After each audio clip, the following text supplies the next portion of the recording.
जय हिंद दोस्तों, नमस्कार। स्वागत है आप सभी का आपके अपने YouTube channel NCERT fans club Hindi में। दोस्तों, आज के इस वीडियो में क्लास 6 हिस्ट्री चैप्टर नंबर 1 को कंप्लीट रूप से समझने वाले हैं। तो चलिए दोस्तों, वीडियो को स्टार्ट करते हैं। दोस्तों, एकदम आसान भाषा में आपको पूरे चैप्टर को समझाने वाला हूं और सिर्फ एक ही वीडियो में हम लोग पूरे चैप्टर को क्या करेंगे, पढ़ लेंगे। और दोस्तों, जो भी प्रीलिम्स से हो या मेंस से हो, जो भी रिलेटेड क्वेश्चन होगा उस चीज़ को भी हम लोग देखेंगे। तो चलिए दोस्तों, वीडियो को स्टार्ट करते हैं। देखिए दोस्तों, हम लोग के चैप्टर का नाम है क्या, कब, कहाँ और कैसे। दोस्तों, एक बात बता दूं कि सिर्फ 4 वर्ड से ही इस पूरे चैप्टर का क्या हुआ है, निर्माण हुआ है। सिर्फ 4 ही वर्ड से क्या हुआ है, इस पूरे चैप्टर का लिखा गया है। ठीक है ना। तो एक एक जब कीवर्ड को समझेंगे तो हम पूरे चैप्टर को क्या कर लेंगे, समझ लेंगे। दोस्तों, जो भी चीज़ होगा, चाहे वो प्रीलिम्स से क्वेश्चन हो, चाहे वो मेंस से क्वेश्चन हो, जो भी चीज़ होगा उसको भी मैं बताऊँगा। ठीक है ना। तो देखिए दोस्तों, सबसे पहले चीज आता है क्या। और यहाँ पर क्या का मतलब है कि हम लोग अतीत से क्या क्या चीज़ें जान सकते हैं। दोस्तों, एक चीज़ बता दूं कि अतीत का मतलब होता है इतिहास, और इतिहास का मतलब ही होता है अतीत, क्योंकि इतिहास में हम लोग क्या करते हैं, अतीत का अध्ययन करते हैं।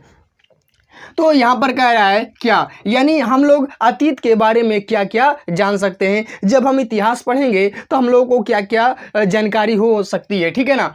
तो देखिए दोस्तों, हम अतीत के बारे में क्या क्या चीज़ें जान सकते हैं। जैसे जो प्रारंभिक समाज था, जहाँ पर अभी आग का आविष्कार नहीं हुआ है, जिन्होंने एक अच्छे तरीके से जीवन जीना नहीं सीखा है, जिनके पास कोई संसाधन नहीं है, जिनके पास बहुत सारी उपलब्धता नहीं है, जिनके पास अच्छा भोजन नहीं है, आखिर में उन लोगों के पास कैसी वो समाज थी, उन चीज़ों को बारे में देखते हैं। देखिए क्या क्या जान सकते हैं कि उनका भोजन कैसे करते थे, यानी उनके भोजन का करने का तरीका क्या था।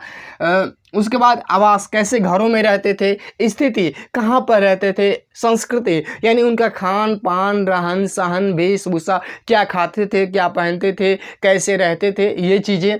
इसके बाद शिकारी, वो शिकार भी करते थे, तो वो शिकारी कैसे करते थे। ठीक है ना। शासक के बारे में कि प्रारंभिक समय में कैसे शासन किया जाता था, कैसी खेती की जाती थी, लोग कौन कौन से जानवरों को पालना शुरू किया। ठीक है ना। उनकी व्यापार, कला और परिवर्तन का मतलब कि जैसे आज ये समय है तो पहले ये तो समय नहीं होगा। तो आज हम लोग कैसे प्राप्त किए हैं, हम लोग वर्तमान को, भूत से हम लोग वर्तमान को कैसे प्राप्त किए हैं, यदि आप इतिहास पढ़ेंगे तो आप लोग ये चीज़ें जान सकते हैं। ठीक है ना। तो यदि आप यहाँ से क्वेश्चन बनाना चाहें कि अतीत से हम लोग क्या क्या जान सकते हैं, ठीक है ना, तो ये पहला क्वेश्चन हो जाएगा आपका।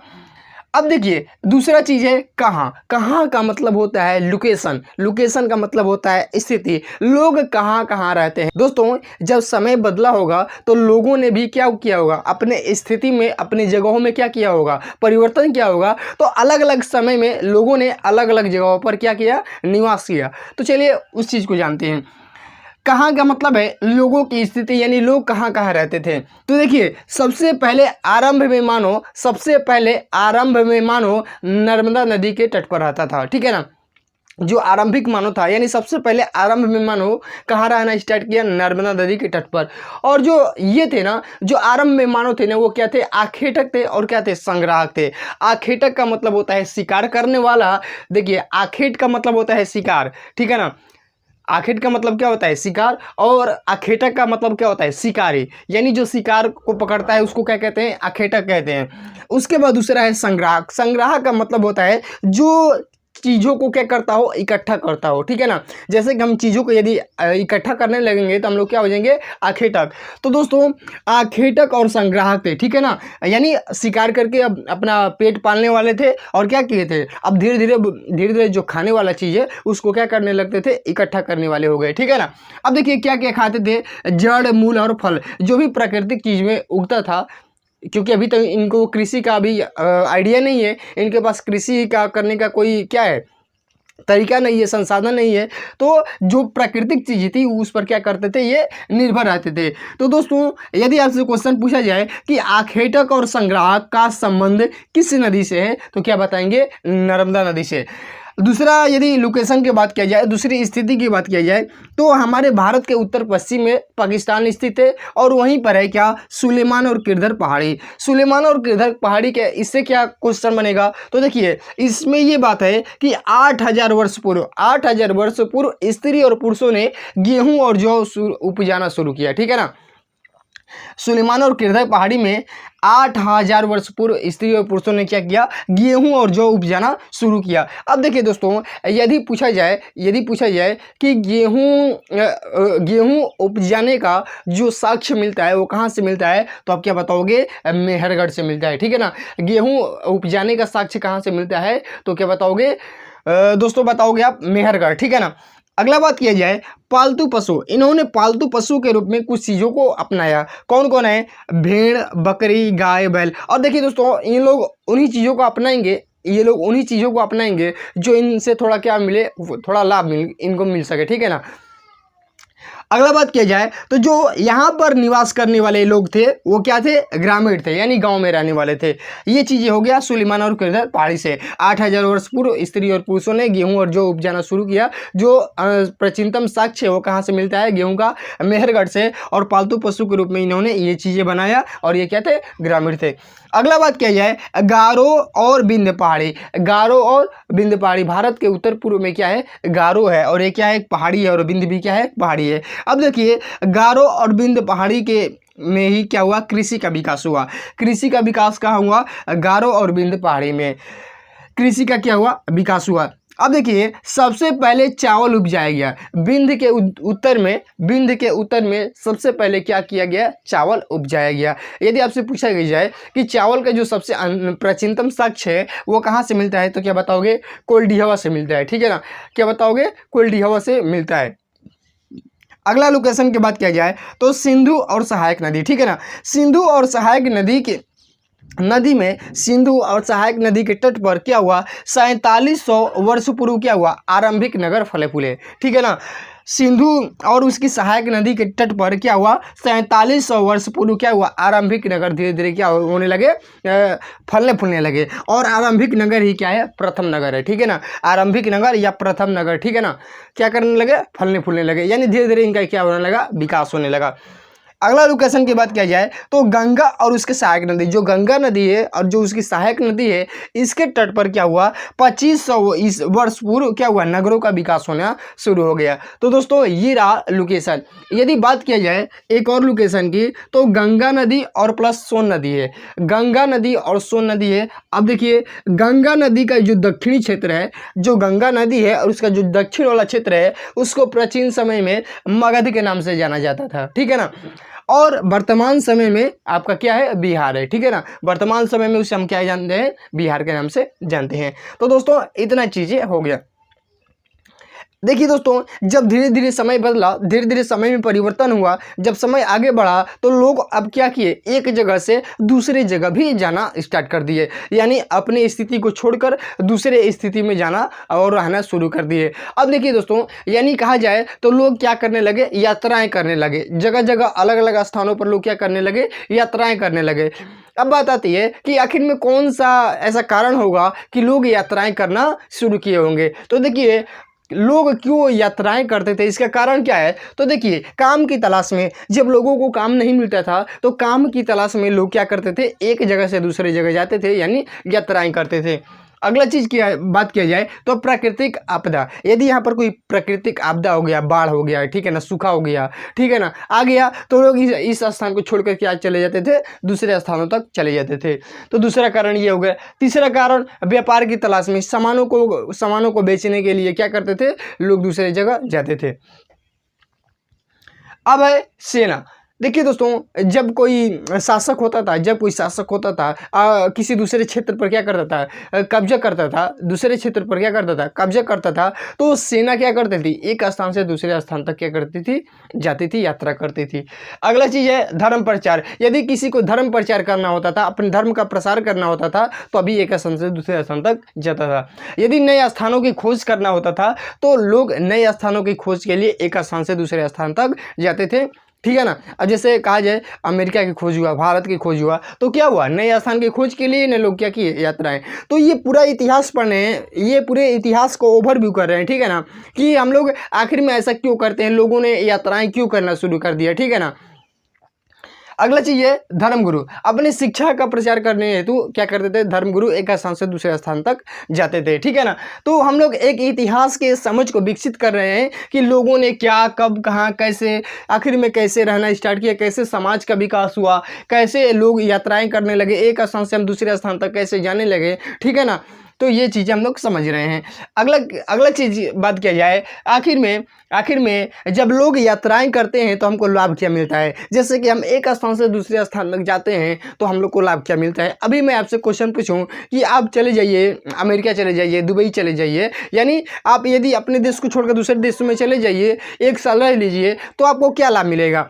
एक चीज़ आप उनकी भाषा को सीखेंगे, एक चीज़ क्या करेंगे, उनके भाषा को सीखेंगे, दूसरी चीज़ उनकी थोड़ी संस्कृति, सबसे बड़ी चीज़ है संस्कृति की पहचान हो जाएगी। पहचान का मतलब आप उनकी संस्कृति को अपना लेंगे और वो क्या कर लेंगे, अपनी संस्कृति को अपना लेंगे। जैसे मैं बात करूं कि जैसे जो ईस्ट इंडिया कंपनी भारत आई, अंग्रेजों ने जब भारत में आना प्रारंभ किया तो क्या हुआ, हम लोग बहुत सारी चीज़ें क्या किए, अंग्रेजी की जो संस्कृति थी उसको क्या कर लिए, सीख लिए, और वो भी हम लोगों की यहाँ की चीज़ें थोड़ी बहुत सीख लिए। तो जब दो लोग एक स्थान से दूसरे स्थान तक जाते हैं, यानी जब दो विचारों का होता है तो क्या होता है, विचारों का आदान प्रदान होता है, कला एवं संस्कृति का क्या होता है, एक्सचेंजिंग होता है, और जो संस्कृति की परंपराएं होती है ना, वो क्या होती है, समृद्ध होती है। यानी हम उनसे कुछ सीखते हैं और वो हमसे कुछ सीखते हैं। इस तरह से दो संस्कृति क्या होती है, मजबूत होती है। दो संस्कृति के बीच में जो विचारधारा होती है उसका वो क्या होता है, मजबूत होता है।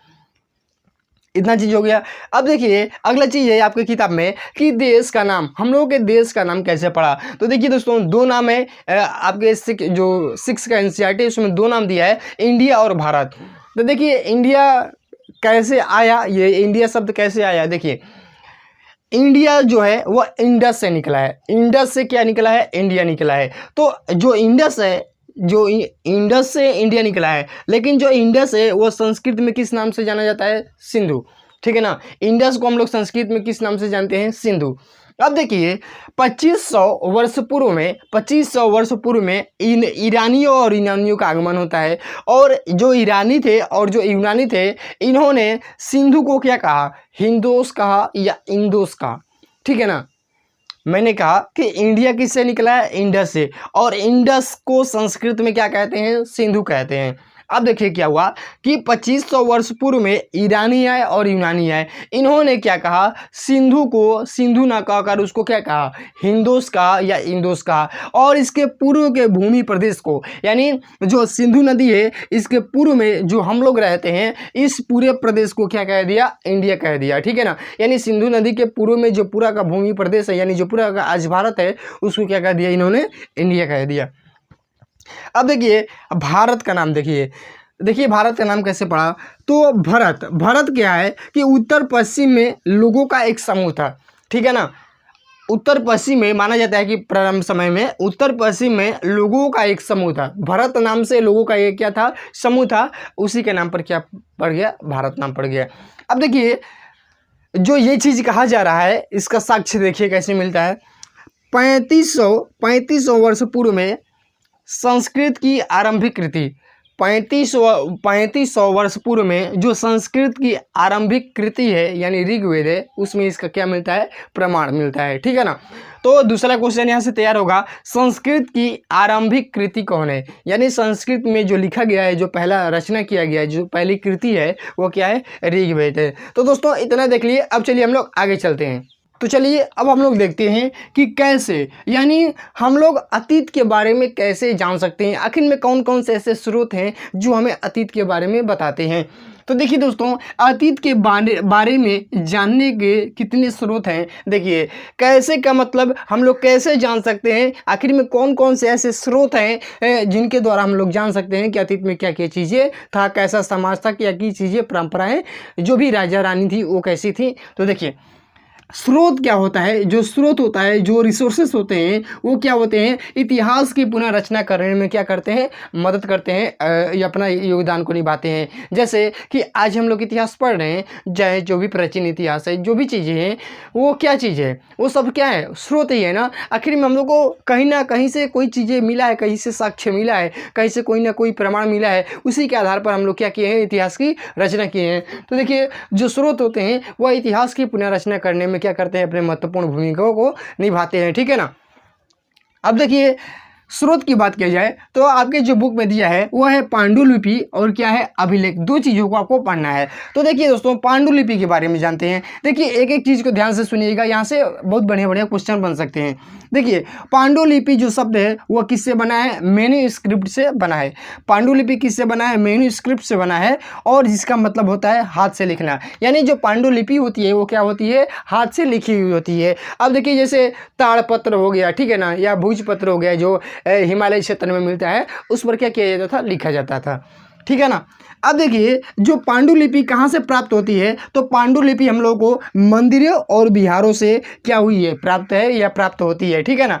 अगला चीज़ बात किया जाए, जो पांडुलिपि होती है उस पर क्या क्या चीज़ें लिखी रहती है। तो देखिए जो पांडुलिपि है उस पर धार्मिक मान्यताएं लिखी हुई होती है, व्यवहारों यानी जो भी व्यवहार है वो चीज़ें लिखी रहती है, राजाओं के जीवन, औषधि और विज्ञान के बारे में वो चीज़ें उस पर क्या होती है, लिखी जाती थी, ठीक है ना। धार्मिक मान्यताओं के बारे में कि आज की जो धार्मिक मान्यताएं हैं, इस समाज की धार्मिक मान्यताएं हैं क्या है, वो चीज़ें लिखी जाती थी। व्यवहार के रूप में आपस में संबंध कैसे थे, राजाओं के जीवन यानी राजाओं का जीवन उस समय कैसा था, और औषधि और विज्ञान के बारे में चीज़ें हम लोग को मिलती है, ठीक है ना।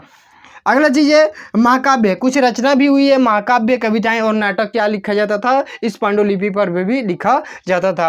अगला चीज़ बात किया जाए कि जो पांडुलिपि है इन सब पर तो ये चीज़ें लिखा जाता था, लेकिन किस किस भाषा में हम लोग को पांडुलिपि मिली है, तो देखिए संस्कृत, प्राकृत और तमिल, तीन भाषाओं में लिखा जाता था। तीन भाषाएं हम लोगों को मिली है, और जिसमें से हमको मालूम चला है कि जो तमिल होती है, जो तमिल भाषा थी वो क्या थी, आम लोग प्रयोग करते थे। तमिल भाषा का प्रयोग क्या करते थे, आम लोग करते थे, ठीक है ना। तो ये चीज़ें हो गया क्या, पांडुलिपि से। अब देखिए दोस्तों दूसरा स्रोत आपको दिया है अभिलेख। अभिलेख का मतलब होता है ऐसा लेख जो क्या किया जाता है, पत्थरों पर या अपेक्षाकृत जो कठोर सतह है, कठोर सतह वाली है जैसे धातु, उस पर क्या किया जाता था, लिखा जाता था। तो देखिए दोस्तों ऐसे लेख जो पत्थर अथवा अपेक्षाकृत कठोर सतह पर उत्कीर्ण किए जाते थे उसे क्या कहते थे, अभिलेख के नाम से जानते हैं।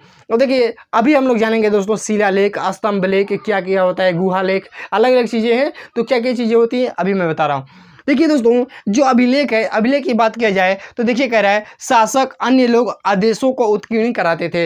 ऐसा नहीं है कि अभिलेख पर सिर्फ राजा और रानियां ही अपने प्रशंसा, अपने विजय, अपने वंशावली इत्यादि को उत्कीर्ण करा सकते हैं, ऐसा नहीं है। अभिलेख पर शासक और अन्य लोग भी अपने आदेशों को क्या करते थे, उत्कीर्ण करा सकते थे। अगला बात किया जाए कि जो अभिलेख है, अभिलेख पर क्या होता था, राजाओं रानियों सहित अन्य स्त्री पुरुष भी अपने कार्यों का विवरण क्या कर सकते थे, उत्कीर्ण करा सकते थे, ठीक है ना। ऐसा नहीं है कि सिर्फ राजा और रानियां भी जो भी अपना कार्य को करेंगे वही उत्कीर्ण कराएंगे, नहीं। जो सामान्य पुरुष थे, जो अन्य स्त्री पुरुष भी थी, वो भी क्या करती थी, अपने कार्यों का विवरण उत्कीर्ण करा सकती थी। अगला बात किया जाए तो अभिलेख पर क्या करता था, शासक क्या क्या चीज़ें करता था, तो विजय, यदि शासक विजय प्राप्त करता था तो वो क्या करता था, उत्कीर्ण करता था अभिलेखों पर। अगला चीज बात किया जाए आदेश, राजा को यदि आदेश देना चाहता था तो वो क्या करता था, उत्कीर्ण कराता था। अगला चीज बात किया जाए राजाओं की प्रशंसा, यदि कोई राजाओं की प्रशंसा करता था, यानी राजा इतना प्रतापी था, इतना ये चीज़ें था, इतना युद्ध लड़ता था, ठीक है ना, तो जो भी चीज़ें हैं तो ये शासक क्या करता था, उत्कीर्ण कराता था।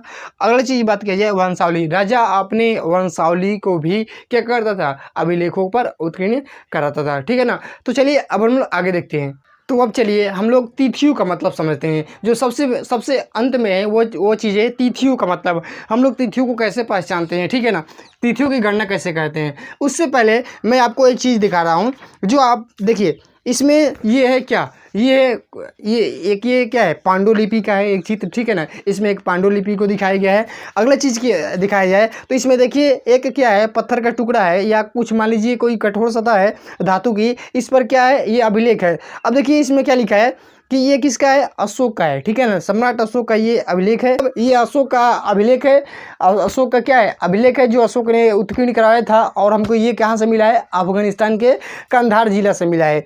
अब देखिए इसके बात किया जाए तो यह अभिलेख इस क्षेत्र में प्रयुक्त होने वाले यूनानी तथा आरामेयिक सबसे ज़्यादा महत्वपूर्ण है। अभिलेख जो सम्राट अशोक था, उन्होंने अभिलेख जो उत्कीर्ण कराया था वो किस भाषा में कराया था, तो देखिए दो लिपियों का, दो भाषाओं का प्रयोग किया था, यूनान और आरामेयिक, ठीक है ना, आरामेयिक और यूनान, ठीक है ना। अगला बात करते हैं तो देखिए इधर हम लोगों को दो चित्र दिया गया है, एक घड़ा का चित्र है और यहाँ पर एक कुछ सिक्के का चित्र है। देखिए इसमें क्या कह रहा है, एक प्राचीन नगर से प्राप्त हुआ है। जो बाएं तरफ है यानी जो घड़ा है, यह एक प्राचीन नगर से प्राप्त हुआ है। इस तरह के पात्रों का प्रयोग 4700 वर्ष पूर्व होता था, ठीक है ना। जो ये घड़ा है, इस तरह के बर्तन का प्रयोग, इस तरह के घड़ा का प्रयोग क्या होता था, 4700 वर्ष पूर्व होता था।